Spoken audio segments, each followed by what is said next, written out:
সাইনের উপর যখন পাওয়ার থাকে, sine square x, cos square x বা sine cube x, sine 4x, sine 5x, এরকম যখন সাইন বা কজের উপর যখন পাওয়ার থাকে তখন আমরা এই ইন্টিগ্রেশনগুলো করতে ঝামেলায় পড়ে যাই। এইগুলার খুবই সুন্দর একটা শর্টকাট আছে, সেটাতে আমরা বলি ওয়ালিস থিওরেমের শর্টকাট। সেটা কি? যখন তোমার যদি একটু বেসিকটা পড়াই, এই যে সাইনের উপর পাওয়ার থাকতে পারে, কজের উপরেও পাওয়ার থাকতে পারে। তো দুইটার ক্ষেত্রে একই রকম শর্টকাট, সেটা হচ্ছে তোমার এই যে পাওয়ার অর্থাৎ এন যদি তোমার বিজোড় হয়, এন যদি কি বিজোড় হয়, তাহলে শর্টকাটটা হচ্ছে এরকম তোমার, যে নিচে এন বসাবা অর্থাৎ পাওয়ারটা নিচে বসাবা, উপরে কি করবা এক বিয়োগ দিবা, এক বিয়োগ দিবা ইনটু, এরপর কি করবা নিচে এই যে এন থেকে 2 বিয়োগ দিবা, আবার এখান থেকে এখানে 2 বিয়োগ দিবা, তাইলে n-4। এভাবে চলতেই থাকবে যতক্ষণ না 0 চলে আসে। এরপরে এইটা কি করবা, এইটা থেকে 2 বিয়োগ দিবা, তাইলে n-3। এইটা থেকে আবার 2 বিয়োগ দিবা, তাইলে n-5। এভাবে চলতে থাকবে।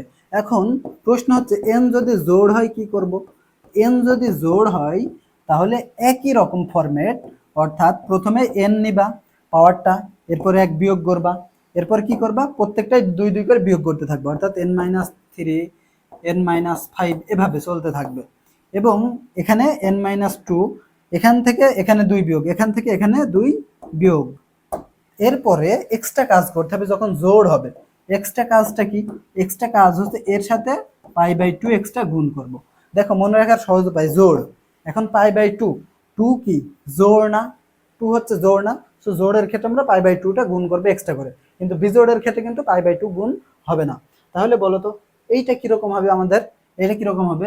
এটা সাইন স্কোয়ার এক্স, তার মানে পাওয়ারটা 2, 2 কি আমাদের জোড় আছে, তাইলে দেখো পাওয়ারটা নিচে বসাবো 2, 1 বিয়োগ দিয়ে উপরে লিখবো। এখন দেখো তুমি 1 থেকে যদি 2 বিয়োগ করো তো -1, সরি হ্যাঁ -1 চলে আসবে। সো দেখো -1 বা 0 এগুলো কিন্তু নেওয়া যাবে না। সো আমাদের এখানেই কিন্তু শেষ করে দিতে হবে। এরপরে কি করব? এরপরে কি করব? এরপরে দেখো আমাদের এটা যেহেতু জোড় আছে, তার মানে এখানে আমরা কি করব π/2 দ্বারা গুণ করব। তাইলে আমাদের আনসার কত আসতেছে? π/4।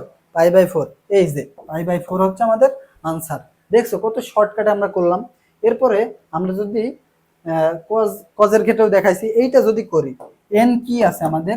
এন কিন্তু এখানে আমাদের বিজোড় আছে, তাইলে এখন কি আমাদের π/2 গুণ হবে? হবে না, কিন্তু π/2 দ্বারা কিন্তু গুণ হবে না। তাইলে কি করব? পাওয়ারটা নিচে লিখবো, 1 বিয়োগ দিব, এরপরে কি করব 2 2 করে কমাইতে থাকবো। তো 3 থেকে 2 বিয়োগ দিলে কত হবে? 1। 2 থেকে 1 বিয়োগ 2 বিয়োগ দিলে কি হবে? 0। এন্ড 0 হইলে কি ওইটা নেওয়া যাবে? ওইটা কিন্তু নেওয়া যাবে না। তাইলে কি হবে আনসার আমাদের? 2/3। এই যে 2/3। দেখছো কত ইজি। এবং পাওয়ারটা এই লিমিটটা কিন্তু খেয়াল রাখতে হবে আমাদের, π/2 থাকবে ডিফারেন্স। এরপর দেখো এইটার ক্ষেত্রে এখানে কি আছে? তোমার পাওয়ারটা জোড় আছে, জোড় থাকলে π/2 দ্বারা কিন্তু আমরা অবশ্যই অবশ্যই গুণ করব। এখন দেখো 4 আমরা লিখে নিছে, 1 বিয়োগ দিলে 3। এরপর কি করব? 2 2 করে বিয়োগ করতে থাকবো। 3 থেকে 2 বিয়োগ দিলে 1, 4 থেকে 2 বিয়োগ দিলে 2। এরপর কি করবে? এই যে π/2টা গুণ, আমি π/2টা এখানে লিখি, π/2। তাহলে আনসার কত আসতেছে আমাদের? এখানে 4 দুগুণে 8, 8 দুগুণে 16, তাহলে 3π/16, 3π/16। তাহলে এই যে 3π/16 হচ্ছে আমাদের আনসার। এরপরে দেখো এইটার ক্ষেত্রে কি হবে? এইটা দেখো ওয়ালিস থিওরেম দিয়েই কিন্তু করা যায়। দেখো তো এইটা আসলে এরকম না, দুইটা আলাদা আলাদা কিনা।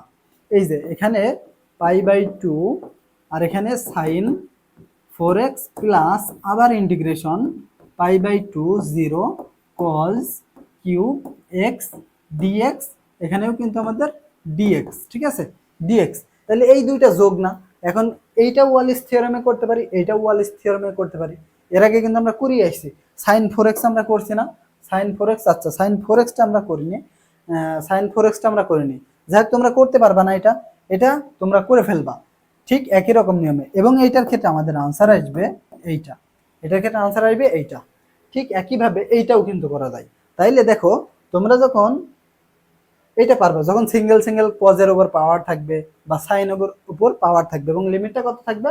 π/2 থেকে 0, অর্থাৎ ডিফারেন্সটা π/2 থাকবে উভয়ের ভিতরে। এবং যখন এরকম জোড়া আকারে থাকবে প্লাস আকারে, তার মানে কি দুইটা আলাদা আলাদা আকারে আছে, তার মানে কি দুইটার আলাদা আলাদাভাবে ওয়ালেস থিওরেমে আমরা করব, তারপর অ্যাটাচ করে দিব, যোগ করে দিব, করলে কিন্তু আমরা একটা মান পেয়ে যাব।